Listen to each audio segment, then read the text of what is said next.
Ja, velkommen til en ny video. I dag skal vi forhåpentligvis starte en ny serie, hvis dere liker den. Det er Jurassic World Evolution 2. Jeg har hatt veldig lenge lyst til å spille dette her, så det blir gøy.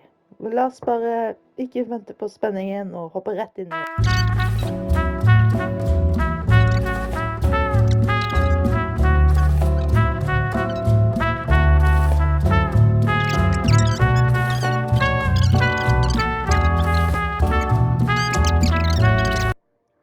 Da starter vi her, da. Jurassic World. This is where our story begins. A scientific breakthrough without any consideration of the consequences. So nature did what it does and unleashed chaos. This time we were deeper into the illusion of control, and the chaos brought something much worse. And for a moment, we remembered how precious life is. But time has a funny way of softening our memory of what it's like to lose control. And ambition is a persistent thing. For the dinosaurs left behind, time was becoming immaterial. From miracles of science to assets destined for exploitation. Perhaps it's time we reflect on the true nature of nature. An endless cycle with one goal: survival. And this means that dinosaurs and humanity have to find a way to work out their differences. Ja. Eller bare aldri lagd dinosaurer. Men det lagde de i alle fall. Men den ideen i alle fall lagde de. Vet du, denne dritkule spillet her? Arizona. La oss se. Jeg spiller på PlayStation på kontroller. Jeg har hørt at det er veldig vanskelig å To us, a desert is a wasteland, devoid of anything but the most extreme examples of life. But creatures once thrived in these lands hundreds of millions of years ago. Given the geological history that we're dealing with, dinosaurs walking among the tumbleweeds isn't that much of a stretch. The current situation, where dinosaurs are running wild, is untenable to those in charge. Well, those that think they're in charge. So we're left with a problem or an opportunity. This is where you come in. They've ignored my warnings before, but maybe this time with you, it's going to be different. I'm willing to embrace the uncertainty. Okay. Så får vi snakke litt om det, men la oss se. No power. No wonder. Okay, I guess an introduction is in order. I'm Cabot Finch, Assistant Director of the U.S. Department of Fish and Wildlife. I know it sounds important, because it is, but let's not get bogged down in labels and titles and organizational flowcharts. I'll make this easy. You work for me. See, nothing to it. You'll be working with the experts. This is Claire Deering and Owen Grady. And yes, we have first-hand experience with the dinosaurs. I'm the former operations manager at Jurassic World. Owen and I actually helped build the park. And unfortunately, we were there to witness its destruction. And this is Owen. He works with velociraptors. You could call me a dinosaur wrangler, though officially I'm an animal behaviorist. I was just building a level of trust with them when this happens. Okay. So we'll need to get a few things in place ASAP. Start with a response facility, equipped with both a Ranger Team 4x4 and a capture team helicopter. Okay, men der. Navigate the toolbar. Open. Men hvordan? Backup. We are making excellent progress, so let's stay focused. Next step, building a backup generator. Then feeding the energy it creates to the response facility. And also make sure the building is connected to the path network. It only does us good if it's operational.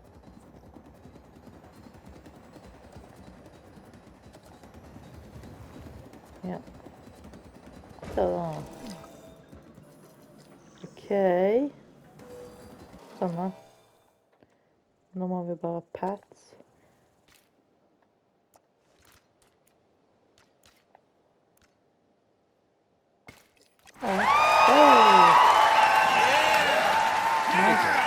We may have trouble tracking this dinosaur from the ground. And even more trouble if we're lucky enough to find it. Then the sensible thing is to take a capture team Ooh. helicopter. You can trank it from the air. See?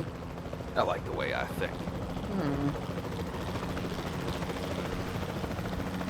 Hvor skal det da? Aha. Ok. Der da.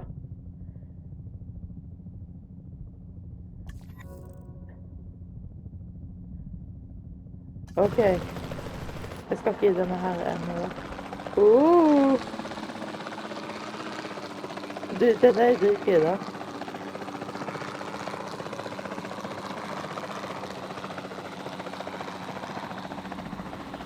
En sånn der.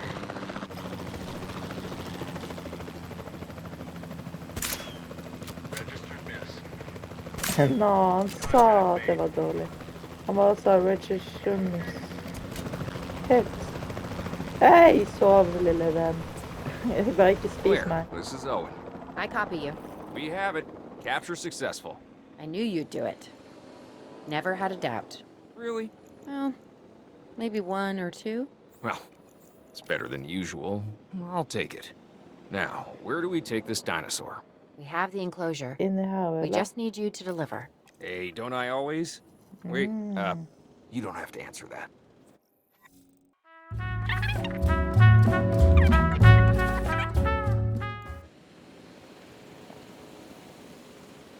Åja, så jeg må bare... Uff.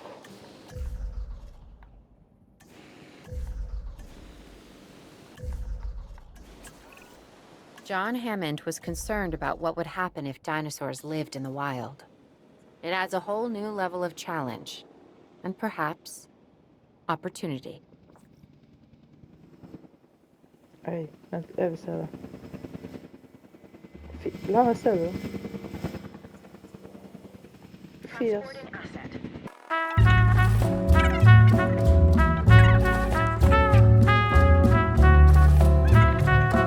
I hele denne serien. Confirming asset delivery.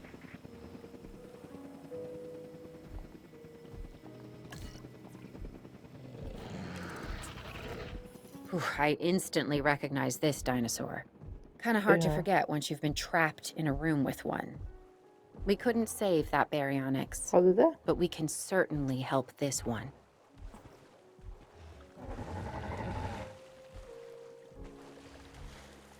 Ja, ok, vent, hva skal vi gjøre? There's not a lot so- out there for the dinosaur to consume, so we'll Yeah, need okay. a feeder inside the perimeter of that enclosure. Hungry dinosaurs make me nervous. Can't disagree with you there. Oi, sånn.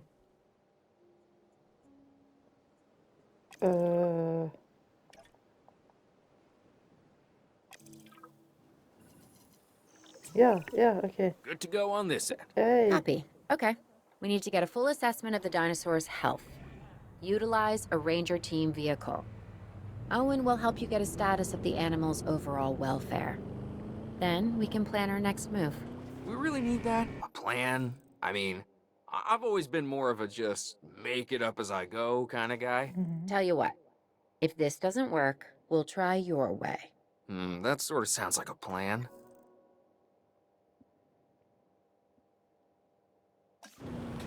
Ja, ok. Jeg liker ikke at vi skal så nærme den dinosaur. Status update. Check complete. Missing rock. While we can't replicate what we had on the Så jeg islands, we kan still ikke have to do ta what we can to get the og la det dinosaurs more spise det comfortable rock. with their current surroundings here in Arizona. Sunscreen and drinks by the pool? How's that sound? Are you seriously asking? Or pretend asking? Okay, Claire, how about we add some preferred terrain to their pens instead? Better? Sånn helt stille. Ok, bra. Ok, så hva skal vi gjøre da? Environment. Du savner stein. Oi, sann. Ok, så den går rett på der. 97. Hey, vi greide det. Vent, hva skal vi We've gjøre? got to Å, monitor ja. these dinosaurs more closely. That means setting up a ranger post inside their enclosure. It sounds crazy, I know, but this'll work. Trust me.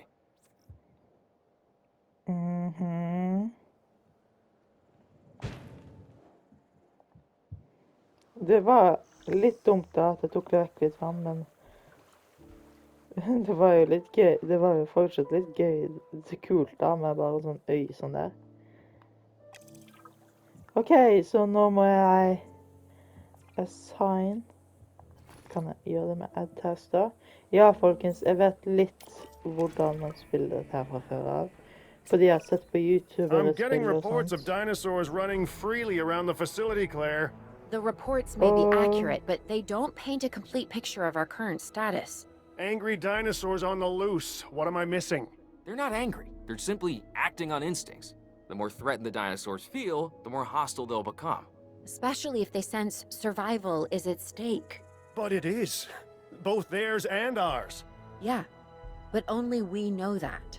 Well, for Jeg now, ser anyway. ingen We'll start by tranquilizing one of the dinosaurs from the helicopter, and then have a transport team bring it back to the facility. Great. Do it. And tranquilize the nearby wild triceratops.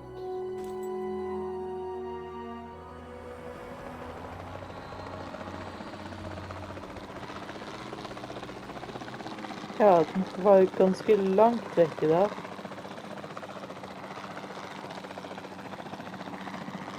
Jeg som trodde de sa at den var nærmere.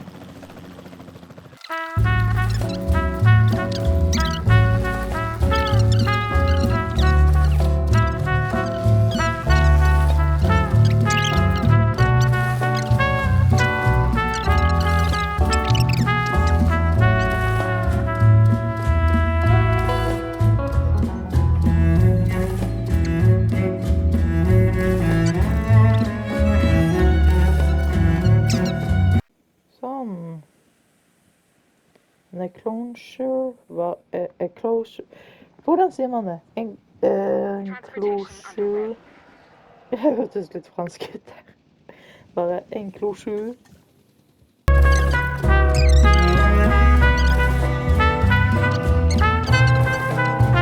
Overall, I'd say our operations are improving. I'm confident we may get a handle on this yet. Oh. But I'm also concerned, specifically about our biodiversity. Still, for now, let's focus on getting the dinosaurs safe and secure. As well as building some additional viewing galleries the DFW staff can use to monitor the animals. Å nei.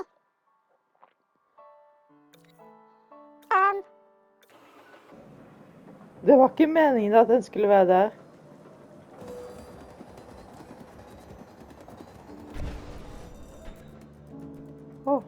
Kan faktisk demolition. Jeg trodde ikke jeg kunne demolition når jeg var så tidlig.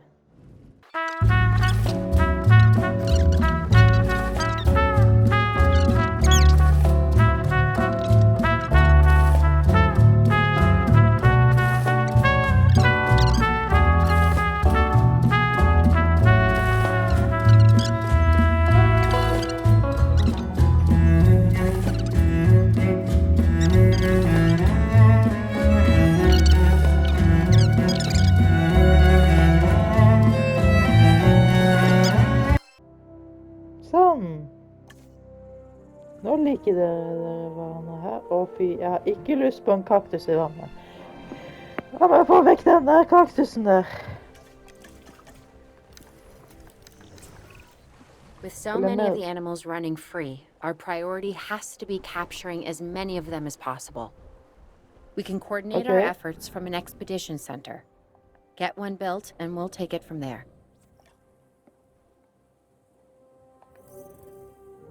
Ok, vent, jeg får en Expedition Center, eller Operations. Ja, det var vel Expedition Center vi ville ha.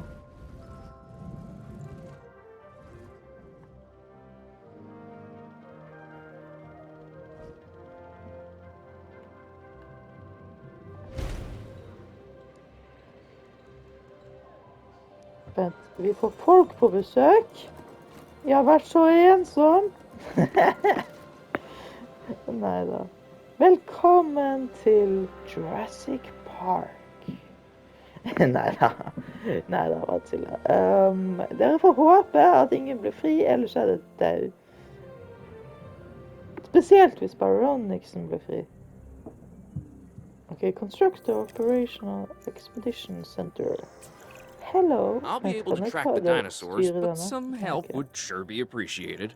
Claire tells me there are some candidates to recruit. Scientists. Hopefully you could find one as rough and tumble as I am. Ok. Visste ikke at du var rough and tumble. Oh, got him. Neida.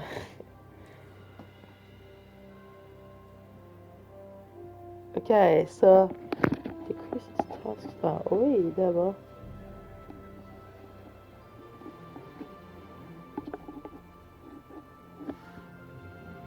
Jeg tror jeg skal ta disse to her, ja. Og så deg. You seeing De this, to var Claire? veldig gode. Yeah, I sure am. This is our first live capture opportunity. Let's not miss it. We should assign that scientist you just hired to the task. Agreed? Owen, you there? I think you're still muted. Oh, yeah, sorry. Okay. Good idea. What do we got to lose? You know, except maybe a new recruit. Post the recruitment page to see. Ja, hallo, jeg har jo allerede gjort dette.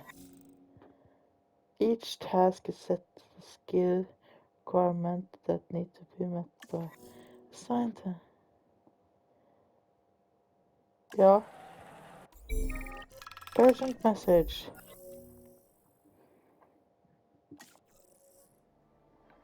Ooh.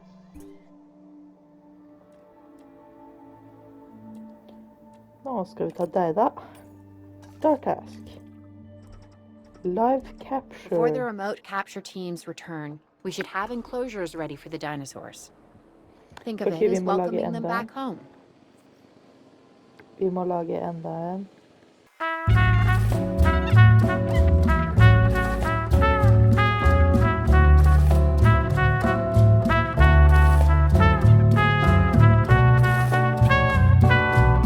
Så må vi ha en inngang.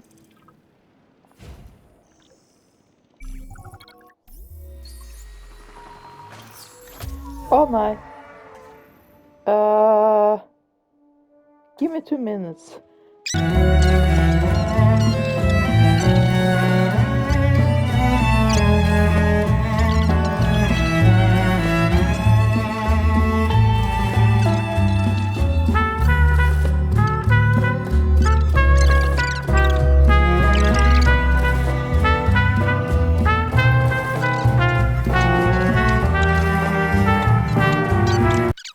Okay.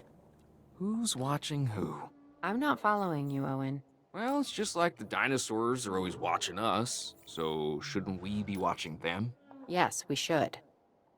Once we have the dinosaurs comfortably settled into their enclosures, we'll need viewing galleries. That's what I'm saying. Only, you said it.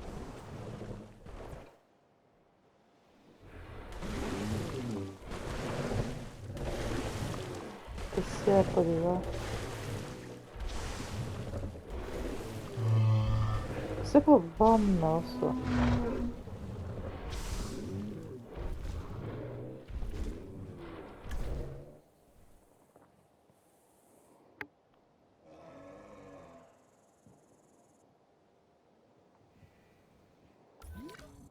Ok, jeg har litt. Ok, så facilities.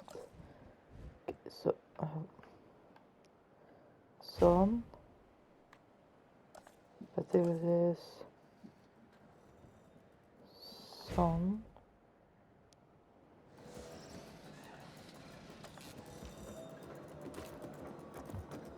Vi må jo ha til Baryonyxen også. Sånn.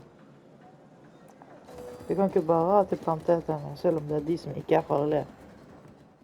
Vi skal ikke ha Baryonyx bare for at folk ikke skulle kunne se på den.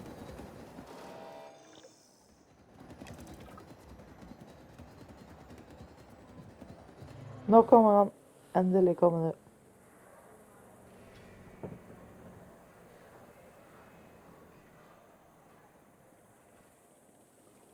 Se på alle de folka her, da. Hvorfor er alle i samme klær? Vent. Nei, sånn seriøst. Hvorfor er alle i klær? De er turister, ikke sant? Det er litt sånn forskere og greier. Alle har på seg en sånn grå, beige t-skjorte. Og svart bukse. Sånn her. Her er det sånn. Ok, så dere nå da. Missing ground fiber, selvfølgelig, det gir mening da. Missing ground fruit. Ok. Det står jo her, selvfølgelig. Ground fiber.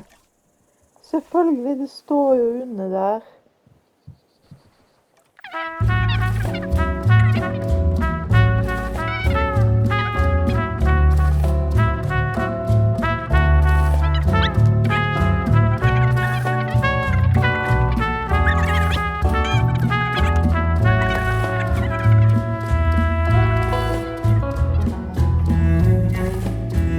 Sånn, nå må du være nok da.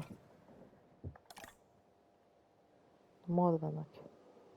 Sånn. Hei. Perfekt. Her, ja. Sånn. Og nå tilbake til deg. Resupply. Så, ok, jeg tror jeg tar 50, jeg. Det andre var litt dyrt. Men du, jeg har fått mer penger nå enn jeg startet med. Jeg har fått mer penger nå enn jeg startet med, da. Jeg vet det. Det var kanskje ikke så smart av meg å ta den hele veien her bort her, da. Ingen går jo her. Ingen på veien. Winter warming? Owen. Oh, what? Owen. Oh, We no. have a real problem. I'm trying, Clara, but it's just, well, this is Hvor who er I am. Shepherd? Not you. Ah, the dinosaurs. Tell me something I don't know. Okay, how Motion about this? sensors. There's a massive sandstorm headed our way, and it could wipe out the facility. Without power, the safety of the dinosaurs could be at serious risk. Okay, listen to me, Claire. We'll figure this out. Have I ever let you down before? Actually, no. And I'm planning on keeping it that way. Everything we can do, we will do. We've survived worse. What's a little sand?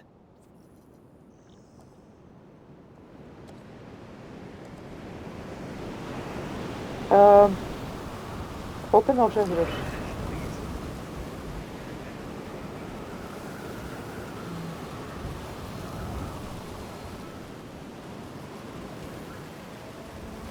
Ja, slapp av. Det er bare sandstorm, ingen sauefri eller noe, for å si det sånn. Ok, det trenger ikke å skrike, da. Hvorfor trenger vi alarm? Å, fy! Ja, forresten! Hjelp! As much as I'd obviously love to help out, I'm a little tied up. Jeg får ikke lov å pause Who's helt. gonna protect the dinosaurs? And our personnel. Hva skal jeg gjøre, hva skal jeg gjøre, hva course. skal jeg I gjøre? mean, that goes without saying. I'm saying it anyway. It's just, it would be a tragedy to lose these animals again. And by tragedy, I mean huge financial loss. And obviously an embarrassment to those in charge of the DFW. People such as you. Well, actually, exactly me. a So, task? how do we avoid that? Okay, step one, round up the stragglers and get all the dinosaurs back into their enclosures. Han har ikke spist Then noen we'll ennå. work on their safety Men da, rates. jeg kan ikke si Yes, da. this is a plan I can support now and take credit for later. Yes. Ok, så nå går jeg sheltersene. Ok, hvordan skal jeg fikse dette da? Hvor er den bilen hen? Hvordan kan jeg ta...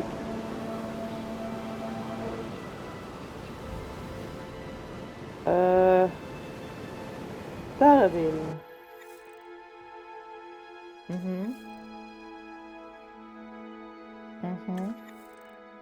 But what? Using aim mode og lock on kan jeg lokke på dinosaurene? Hvorfor sa jeg ingenting om det i stad? Eller liksom, hvorfor sa han ingenting om det i stad med når jeg tok og brukte de der tingene i stad? Egentlig at jeg kunne trengt det. Ok, ja.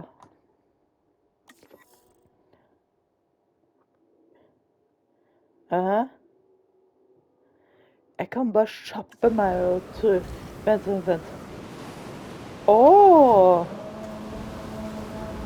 Task. Fiks dette. Burde vi ikke ha mer greier da?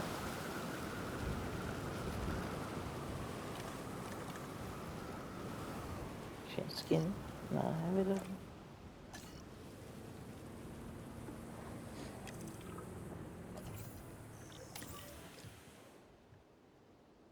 Fy, Baronix. Du har fått oss allerede til å mislykke veldig mye med den øvelsen. Ok.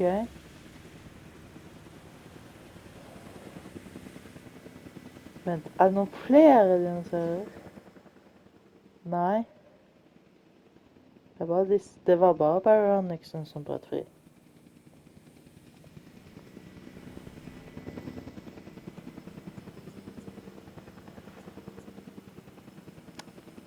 Det er ikke noe storm ennå.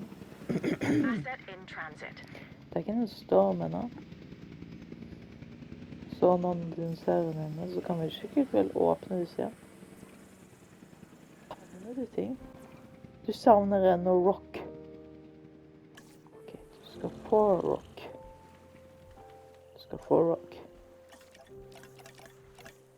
Bare ikke spis meg. Altså, voff.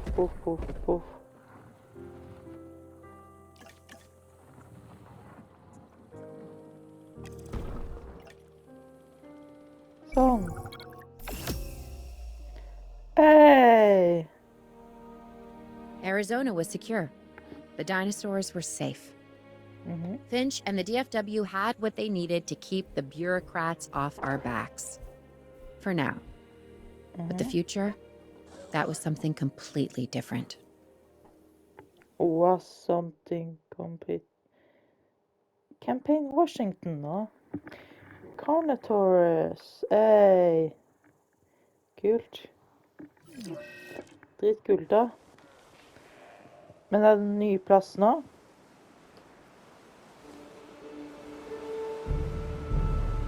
Det er en ny plass. I wish we'd had more time to brief you, but as you know, the situation is fluid.